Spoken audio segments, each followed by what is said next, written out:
그러면 오늘 말씀을 읽도록 하겠습니다. 오늘 말씀은 잠언 3장 1절에서 8절입니다. 잠언 3장 1절에서 8절까지 제가 읽겠습니다.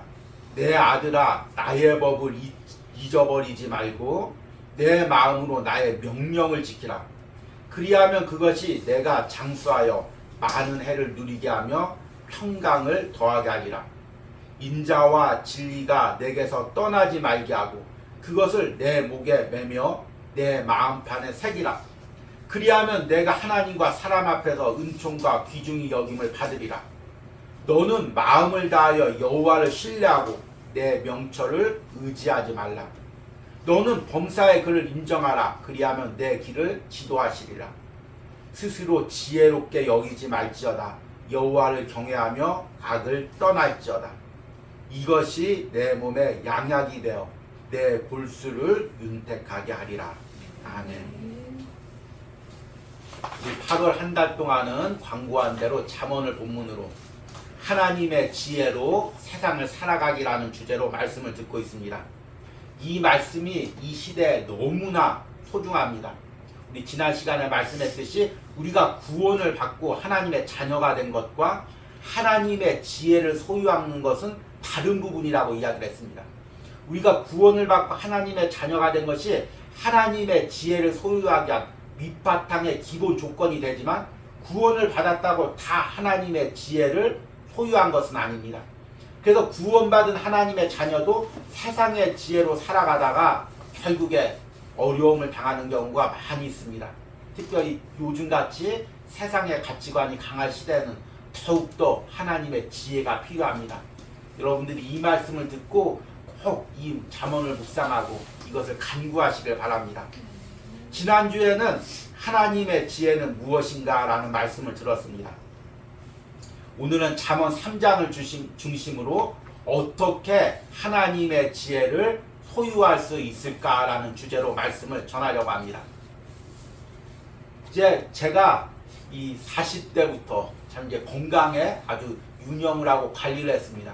왜냐하면 이렇게 돌이켜보니까 저희 친가가 젊었을 때는 다 건강하고 체격도 좋고 그리고 얼굴도 다 미남이고 미녀여서 시집도 잘 가고 장가도 잘 가고 또 취직도 잘합니다. 그런데 이상하게 우리 이제 고모나 삼촌을 보면은 이게 40대만 넘어가면 체력이 급속히 약해지고 얼굴이 붓고 근육이 이렇게 빠지는 그런 이제 현상들이 있습니다. 현상들이 나타납니다. 아마 이제 혈관이 보통 사람들보다 건강하지 않은 유전적인 그런 부분들이 있는 것 같습니다. 그래서 이제 다 저희 친가가 이제 장수를 하지 못하고 또 이제 저희 아버지도 안타깝게 60세 조금 넘기고 목회를 하시다가 하늘나라로 부름을 받고 이런 모습을 보면서 야 내가 목회를 감당하고 주의 일을 하기 위해서는 건강관리에 신중해야 되겠구나. 그래서 이제 힘든 상황 가운데서도 꼭 운동을 하고 준비를 하고 있습니다. 특별히 목회를 하면서 특히 새벽 예배 같은 걸 인도할 때 이 운동을 한다는 게 보통 의지와 노력으로는 불가능합니다. 지금도 이렇게 말씀을 준비하고 있다가 이제 그 중간 시간에 짬을 내서 운동을 하려면 보통 쉬운 어려운 것이 아닙니다. 그래서 이제 항상 집이 넓든 좁든 꼭 이제 런닝머신이나 운동기구는 꼭 장만을 해서 어떻게든 시간이 날 때마다 뛰면서 관리를 하려고 합니다. 그런데 돌이켜보니까 이렇게 나의 연약함을 깨닫고 관리를 한 것이 참 하나님이 내게 주신 은혜다 이게 생각이 납니다. 만약에 내가 내 건강을 믿고 관리를 하지 못했다면 아마 내가 이렇게 목회를 감당하지 못하고 또 가정을 이끌어가지 못했을 거다라는 생각이 드는 것입니다. 그래서 제가 깨닫는 것이 야 주님을 믿는 것도 이와 같구나. 하나님 앞에 무릎 꿇는 것도 이와 같구나. 우리가 하나님 앞에 나오지 못하는 것, 하나님 앞에 무릎 꿇지 못하는 것은 자신의 연약함을 인정하지 못하기 때문입니다.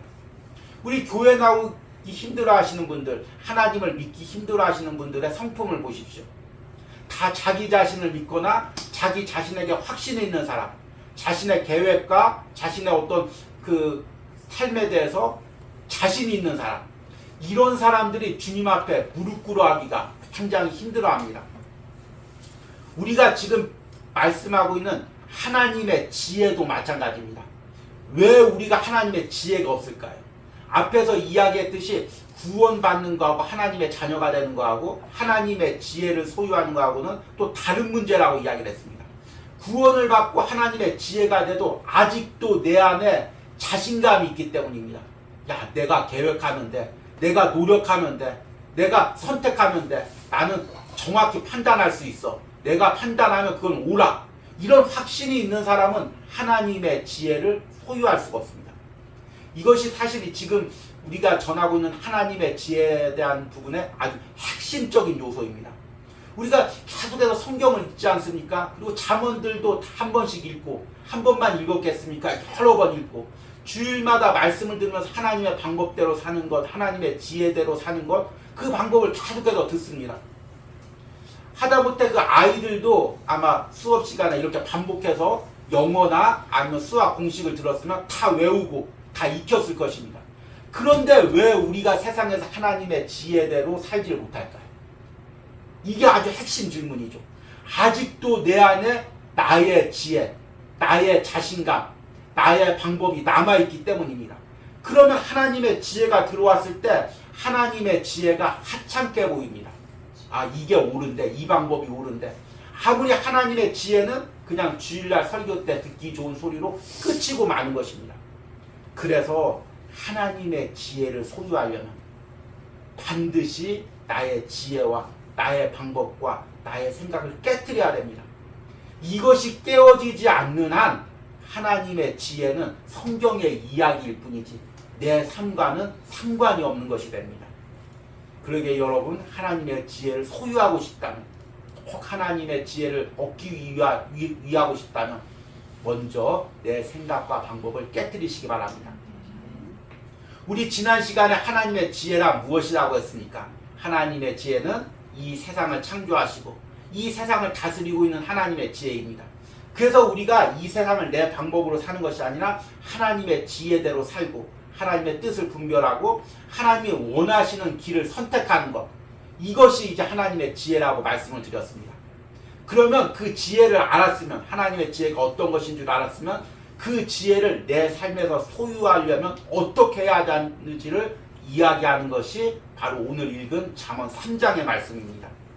오늘 잠언 3장에서 하나님의 지혜를 소유하기 위해서 첫 번째 해야 될 것이 있습니다. 그것은 무엇이냐면 하나님의 지혜의 소중함을 깨닫는 것입니다. 오늘 1절과 4절 말씀에 보니까 이렇게 이야기합니다. 내 아들아, 나의 법을 잊어버리지 말고 내 마음으로 나의 명령을 지키라. 그리하면 그것이 내가 장수하여 많은 해를 누리게 하며 평강을 더하게 하리라. 인자와 진리를 내게서 떠나지 말게 하고 그것을 내 목에 매며 내 마음판에 새기라. 그리하면 내가 하나님과 사람 앞에서 은총과 귀중히 여김을 받으리라. 아멘. 4절 말씀이 굉장히 소중하죠.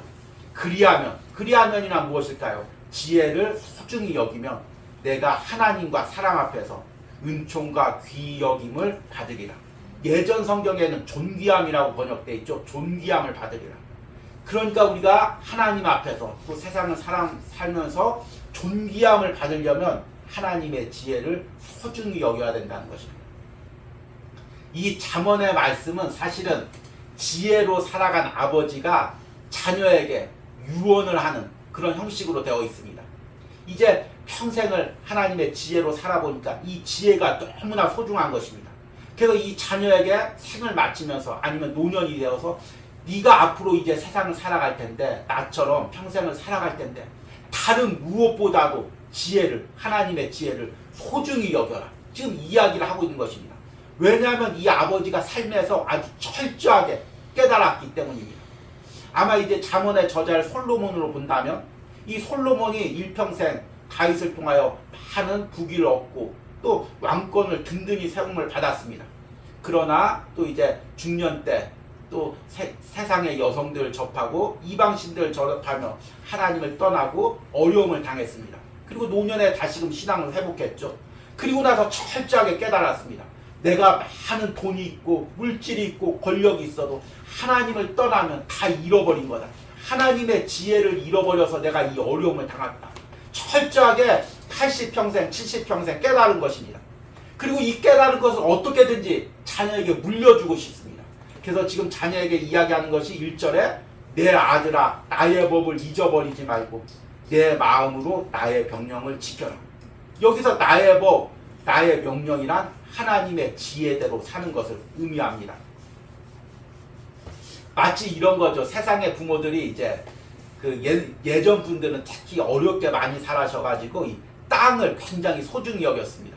그래서 어떻게든 이제 땅을 장만하고 자녀들에게 물려주죠. 야, 왜 내가 평생 살아보니까 무엇해도 이 땅, 부동산이 최고다. 아니면 강남에 건물을 사놓고 야, 이 건물이 소중하다. 이렇게 얘기를 합니다. 그리고 나서 어떻게든지 자기는 먹을 거 안 먹고 입을 거 안 입고 자녀에게 그것을 물려줍니다. 근데 자녀는 아니 그런 삶을 안 살아봤으니까 딱 이 물려받자마자 돈이 생겼네? 사업을 해야지, 뭘 저질러야지. 그래서 이거 아버지가 간직하라는 것을 쉽게 잊어버립니다.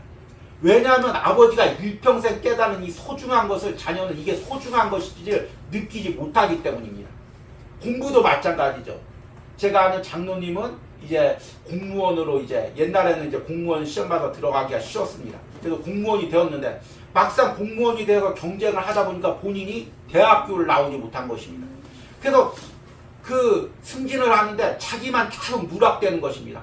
자기 동기들은 다 과장으로 승진하고 부장되고 심지어 자기 후배들도 과장되고 부장되는데 자기만 이게 승진을 못하는 것입니다. 그러니까 아주 이게 뼈저리게 느낀 것입니다. 그래서 항상 뭐 옷도 한 10년, 20년 된 옷을 입습니다. 그리고 어디 갈 때도 웬만한 거리는 5정거장, 6정거장은 그때 이제 버스가 100원, 200원이었는데 그걸 아끼려고 걸어갑니다. 그런데 자녀가 공부만 한다면 10만원, 20만원, 100만원 아낌없이 아무리 비싼 학원비라고 막 대줍니다. 왜냐하면 뼈저리게 느꼈기 때문에 야, 이거 공부 못하면 세상에서 대우받지 못하는구나. 이제 이런 마음을 느꼈기 때문입니다. 그런데 아무리 자녀들한테 얘기해도 자녀들은 그게 잔소리 같고 압박처럼 느끼는 것입니다. 물론 이것은 다 세상적인 가치관의 이야기입니다. 그런데 신앙의 가치관도 마찬가지입니다. 우리가 신앙으로 살아오면서 하나님의 지혜, 이것이 없이는 살아갈 수 없다는 걸 뼈저리게 느낀 사람은 자녀에게 야, 다른 거 다 잃어버려도 하나님의 지혜는 네가 꼭 가져야 된다. 이것을 이제 이야기해 주는 것입니다. 저 역시 마찬가지입니다. 목회를 하면서 수 없는 시간 동안 신앙생활을 하면서 하나님의 지혜가 얼마나 소중한지를 뼛속 깊이 느꼈습니다. 그래서 지금은 무엇을 선택하고 무엇을 결정할지라도 무릎 꿇고 기도하고 하나님의 그 표시와 사인을 기다리고 하나님의 구름을 기다리고 그렇게 기다립니다. 왜냐하면 내 계획대로 내 방법대로 살 수 없음을 뼈저리게 깨달았기 때문입니다. 그래서 자녀에게 해주고 싶은 말이 있다면 야, 하나님께 무릎 꿇고 기도해라. 하나님의 지혜를 구하라. 이야기를 하고 싶습니다. 문제는 자녀들이 그것을 알아듣냐는 것입니다. 오늘 읽진 않았지만 잠언 3장 14절과 15절에 이렇게 이야기합니다. 이는 지혜를 얻는 것이 은을 얻는 것보다 낫고 그 이익이 정금보다 나음이라. 지혜는 진주보다 귀하니 내가 사모하는 모든 것으로 이에 비교할 수 없도다. 이것의 쉬운 우리의 이제 현대어로 번역하면 야, 하나님의 지혜로 사는 것이 저기 서울에 있는 S대학교 나온 것보다 아니면 강남에 있는 저 빌딩 소유하는 것보다 아니면 요즘에 금 소유하는 것보다 어떤 귀중한 거 소유하는 것보다 하나님의 지혜를 소유하는 것이 더 중요하다. 그리고 이것을 다른 말로 바꿔보면 네가 만약에 하나님의 지혜와 세상의 소중한 것 가운데 선택할 길이 있으면 세상의 것 손해보더라도 하나님의 지혜를 소유해라. 이 말인 것입니다. 우리가 하나님의 지혜를 소유하지 못하는 것은 두 손 다 잡고 있으려고 하기 때문입니다. 세상 것도 잡고 있고 하나님의 지혜도 잡고 있고. 그러면 이것은 두 개 다 양립할 수가 없습니다. 때로는 세상 것을 내려놔야 하나님의 지혜를 붙들 수가 있습니다. 마태복음 13장에 보니까 남의 밭을 가는 농부가 있었습니다. 밭을 갈다 보니까 그 안에 금은보화를 발견했습니다. 그래서 어떻게 했습니까? 가서 자신의 소중한 것을 모두 다 팔고 그 밭을 샀습니다. 왜냐하면 그 안에 뭐가 있냐면 금은보화가 있기 때문입니다. 하나님의 지혜를 소유하는 것도 이거와 같습니다. 때론 내가 세상에서 손해보더라도, 세상에서 포기하더라도 이게 하나님의 지혜의 방법이면 그 길을 선택하는 것입니다. 우리가 왜 하나님의 지혜를 소유하지 못할까요? 바로 여기에 답이 있습니다. 하나님의 지혜가 세상 것보다 소중하다는 것을 느끼지 못하기 때문입니다. 여러분, 이걸 깨달아야 됩니다. 하나님의 지혜가 내가 가진 것보다, 내가 물려줄 수 있는 것보다 더 소중하다. 이걸 깨달은 사람만이 하나님의 지혜를 소유할 수가 있습니다. 그런데 이제 이렇게 되려면, 하나님의 지혜를 소중함을 깨달으려면 먼저 인정해야 될 것이 있습니다. 그것이 5절과 8절에 나옵니다. 제가 한번 읽어보겠습니다. 너는 마음을 다하여 여호와를 신뢰하고 내 명철을 의지하지 말라. 너는 범사의 그를 인정하라. 그리하면 내 길을 지도하시리라. 스스로 지혜롭게 여기지 말지어다. 여호와를 경외하며 악을 떠날지어다. 이것이 내 몸에 양약이 되어 내 골수를 윤택하게 하리라. 제가 읽은 부분에 빨간 글자로 표시된 부분이 두 부분이 있습니다. 첫 번째는 내 명철을 의지하지 말라. 두 번째는 스스로 지혜롭게 여기지 말라. 이게 사실은 잠언을 읽을 때 이 부분을 별로 주의해서 읽질 않습니다. 그런데 사실은 지금 제가 읽은 이 빨간 표시 부분, 이것이 하나님의 지혜를 소유하기 위한 핵심 부분입니다. 하나님의 지혜를 소유하려면 자신의 무능력함을 인정해야 됩니다. 왜 우리가 하나님의 지혜를 소유하지 못할까요? 내가 나름대로 똑똑하다고 생각하기 때문입니다. 내 계획대로 하면 성공한다고 생각하기 때문입니다. 그래서 어려서부터 공부를 해서 좋은 대학교에 진학하고 좋은 직장에 진학하고 또 자신이 또 성공한 사람들, 이런 사람들은 하나님의 지혜가 사실상 얻기가 어렵습니다. 왜냐하면 나의 지혜로 세상을 살아봤으니까 되니까 하나님의 지혜에 굳이 무릎을 꿇을 필요가 없습니다. 그런데 반대로 나의 지혜로 살아갔다가 실패한 사람, 좌절한 사람, 넘어져 본 사람, 그 사람은 하나님의 지혜를 소유할 수가 있습니다. 왜냐하면 나의 방법으로 안 되고 나의 계획으로 안 된다는 것을 철저하게 인생 가운데 체험적으로 깨달았기 때문입니다. 요즘에 이제 유행하는 이제 그 성격 검사 중에서 MBTI가 있습니다. 아마 누구나 다 한 번씩은 다 해보시고 또 자기의 성향을 다 알고 있을 것입니다. 근데 이제 MBTI가 이제 4가지 성향으로 나누죠. 그 중에서 이제 세 번째 부분에 있는 부분이 이제 T와 F입니다. T는 사고형이고 F는 감정형이죠. 그래서 T가 있는 사람은 계속해서 생각하고 계획하고, 이제 F가 있는 사람은 감정적으로 쉽게 결정할 때가 많이 있습니다. 그리고 네 번째가 J와 P입니다. J는 이제 계획성이죠. 뭘 하든지 이제 계획적으로 하는 거고, P는 아주 즉흥적으로 하는 사람을 P라고 합니다. 그래서 여기서 T하고 J가 만나면 무섭습니다. 자기 성향 중에 끝에 T하고 J가 만나 있는지 한번 보시기 바랍니다. 그리고 또 이것이 이제 퍼센티지로 따집니다. 근데 이 T와 J가 한 90% 넘어간다. 그러면 아주 심각합니다. 모든 걸 다 계획해야 됩니다. 자기가 계획해야 되고 그 계획대로 돼야 됩니다. 그 T와 J가 90% 넘어가는 사람이 누구냐? 바로 접니다. 예. 그래서 제가 어렸을 때부터 모든 것을 다 계획해야 됩니다. 자, 여기서 이제 신상 공개를 하자면 저는 이제 INTJ라고 대학교에서 100명 넘게 강의실에서 이제 융 심리학 강의 수업을 들었는데, 검사를 해봤는데 100명 중에 저 혼자만 INTJ가 나왔습니다. 이 INTJ는 철학자나 사상가나 지도자가 될 수 있는 아주 유명한 좋은 성향입니다. 그런데 잘못되면 자기 안에 고립될 수 있는 아주 또 위험한 성향을 가지고 있습니다. 그래서 제가 어렸을 때부터 모든 것을 다 철저하게 계획하는 성격이었습니다. 그래서 제가 결혼할 때 우리 사모님이 깜짝 놀랐습니다. 결혼을 하는데, 준비를 하는데 계획서를 들이미는데 1일차 준비할 거, 2일차 준비할 거, 3일차 준비할 거, 1주차 준비할 거, 2주차 준비할 거, 완전 이게 플랜이 완벽한 것입니다. 이렇게 계획적인 사람이. 이제 신혼여행을 갈 때가 되었습니다. 신혼여행 플랜을 딱 세워서 1플랜, 2플랜, 3플랜. 1플랜은 매질 소요되고 경비가 얼마나 소요되고 장점이 무엇이고 단점이 무엇이고 이걸 제시해 주는 것입니다. 그리고 이 사람 보통 사람이 아니다. 그때 이제 놀란 거죠. 그리고 목회를 할 때도 마찬가지입니다. 목회를 할 때도 설교할 때도 1년 계획이 다 짜 있습니다. 설교를 할 때도 그냥 하는 것이 아니라 1년은 무슨 주제로 해야 되겠다. 그리고 이번 달은 어느 부분에 초점을 줘야 되겠다. 그리고 4주 설교는 이런 계획으로 해야 되겠다. 아직도 이게 남아있어서 이제 항상 설교할 때 달별로 주제를 삼아서 설교를 합니다. 그런데 문제는 뭐냐면 내가 계획했는데 계획대로 되는 게 하나도 없다는 것입니다. 그런데 이게 이 TJ 성향은 견딜 수가 없습니다. 그러니까 자신의 계획대로 했는데 계획대로 안 되면 견딜 수 없는 성향이 TJ 성향입니다.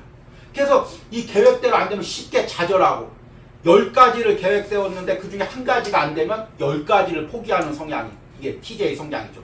모두 다 10가지가 맞아 떨어져야 앞으로 나가는 그런 성향입니다.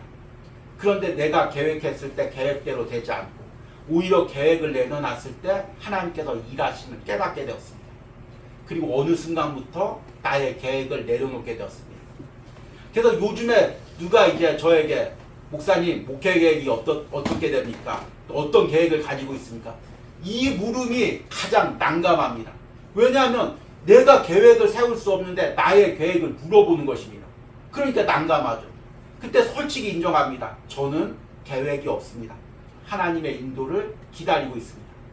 이게 사실은 듣는 사람들한테 무책임하게 들리기도 합니다. 그래서 회사 리더들이나 아니면 종교 지도자들, 목회자들은 확실한 플랜과 계획을 세워줘야 됩니다.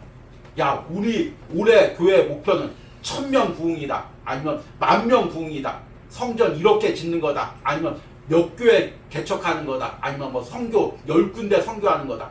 무언가 확실한 계획을 딱 제시를 해줘야 성도들이 좋아하고 따라가고 헌신하게 됩니다. 그런데 사실은 이것이 인간의 계획일 때가 많이 있다는 것입니다. 그래서 인간의 계획이 강할수록 하나님의 계획이 우리 가운데 들어오지 못하게 되는 것입니다. 여러분, 오늘 말씀을 들으면서 한번 생각해 보시기 바랍니다. 지금 내 계획이 너무 강해서 하나님의 계획이 들어오고 있지 못하는 부분이 무엇입니까? 우리 가정에 대해서, 우리 자녀에 대해서, 또 내 앞길에 대해서 내 계획이 너무나 강하기 때문에 하나님의 계획이 들어오지 못하고 있는 부분이 무엇이 있습니까? 이것을 깨달으시길 바랍니다. 그 많은 사람들이 이제 이 잠언의 지혜에 대해서 아주 핵심적인 부분인데요. 많은 사람들이, 많은 그리스도인들이 하나님의 지혜로 일한다고 이야기합니다. 아, 나는 하나님의 지혜가 있어. 하나님의 지혜로 이렇게 일했어. 지혜로 이렇게 결정했어. 지혜로 이렇게 일하니까 얼마나 결과가 좋아. 이렇게들 지혜를 자랑합니다. 그런데 사실은 그렇게 이야기하는 지혜 대부분이 하나님의 지혜가 아니라 자신의 술수나 계획이나 방법일 때가 많이 있다는 것입니다. 그리고 그것을 하나님의 지혜로 이야기하는 경우가 많이 있습니다. 하나님의 지혜를 얻으려면 먼저 나의 지혜가 깨어져야 됩니다. 그렇지 않고서는 우리는 하나님의 지혜를 흉내낼 수조차도 없는 것입니다. 주보에 적었지만 고린도전서 1장 25절에서 29절 말씀을 제가 한번 읽어드리겠습니다. 하나님의 어리석음이 사람보다 지혜롭고 하나님의 약하심이 사람보다 강하니라. 형제들아, 너희를 부르심을 보라. 육체를 따라 지혜로운 자가 많지 아니하며 능한 자가 많지 아니하며 문벌 좋은 자가 많지 아니하도다. 그러나 하나님께서는 세상에 미련한 것들을 택하사 지혜 있는 자들을 부끄럽게 하시려고 세상에 약한 것들을 택하사 강한 것들을 부끄럽게 하려 하시며 하나님께서 세상에 천한 것들과 멸시받는 것들과 없는 것들을 택하사 있는 것들을 폐하려 하시나니 이는 아무 육체도 하나님 앞에서 자랑하지 못하게 하려 하십니다. 여러분, 내가 아직도 세상의 지혜가, 나만의 지혜가 남아있는지를 분별하는 방법이 있습니다. 오늘 제가 읽은 잠언 고린도전서 1장 25절과 29절을 아무런 생각 없이 한번 읽어보시기 바랍니다. 그리고 읽으면서 갑자기 기분이 안 좋아집니다. 기분이 나빠집니다. 그러면 아직도 내 안에 세상적인 지혜, 세상적인 방법이 남아있는 것입니다. 그런데 이 말씀을 읽으면서 아, 그렇지, 내가 세상에 못난 사람이지, 세상에 부족한 사람이지, 세상에 미련한 사람이지. 그런데 하나님께서는 이 미련한 사람, 부족한 사람, 이런 나를 통해서 하나님의 지혜로 일하고 내가 영광 받는 것이 아니라 하나님께 영광 받는 거지. 내가 아무리 똑똑하다고 이야기해도 하나님의 가장 약한 부분, 지혜 없는 부분에 발꿈치도 따라갈 수 없지. 이 말씀이 인정되고 수긍된다면 나는 이제 하나님의 지혜를 받아들일 준비가 되어 있는 것입니다. 이제 말씀을 맺으면서 우리가 하나님의 지혜에 대해서 말씀을 전합니다. 그리고 하나님의 지혜를 소유하려면 나의 자신의 연약함, 어리석음을 인정해야 됨을, 그리고 하나님의 지혜의 소중함을 깨달아야 됨을 말씀을 드렸습니다. 그런데 이것은 그냥 되는 것이 아닙니다. 안타깝게도 그냥 되는 게 아니죠. 그냥 노력해서도 되는 것이 아닙니다. 하나님이 나를 깨트려줘야 됩니다. 그 성경의 대표적인 인물이 야곱입니다. 야곱이 얼마나 지혜가 많습니까? 얼마나 술수가 많습니까? 그래서 형의 장자권을 빼앗기도 하고 온갖 술수를 부리기도 했습니다. 그런데 그것은 하나님의 지혜가 아니라 사람의 지혜였습니다. 그리고 나서 하나님께서 야복강가에서 기도할 때 이제 야곱을 만나줬습니다. 그리고 환도뼈가 부러졌습니다. 하나님 앞에 꼬꾸라졌습니다. 그리고 나서 하나님께서 이제 더 이상 네 이름을 야곱이라 하지 말고 이스라엘이라 하라, 이렇게 이야기를 했습니다. 야곱이란 무엇입니까? 속이는 사람, 쉽게 이야기하면 세상의 지혜로 살아가는 사람입니다. 이스라엘이란 무엇입니까? 하나님의 사람, 하나님의 지혜로 살아가는 사람을 의미하는 것입니다. 여러분, 우리가 하나님 앞에 꼬꾸라져야 됩니다. 내 지혜로 노력해도 내 방법으로 안 돼도 내 방법으로 안 되는 것을 하나님 앞에 인정하고 꼬꾸라져야 됩니다. 그때서야 비로소 하나님의 지혜가 나의 지혜가 됩니다. 이런 은혜가 오늘 말씀을 듣는 여러분들 가운데 있기를 간절히 축복합니다.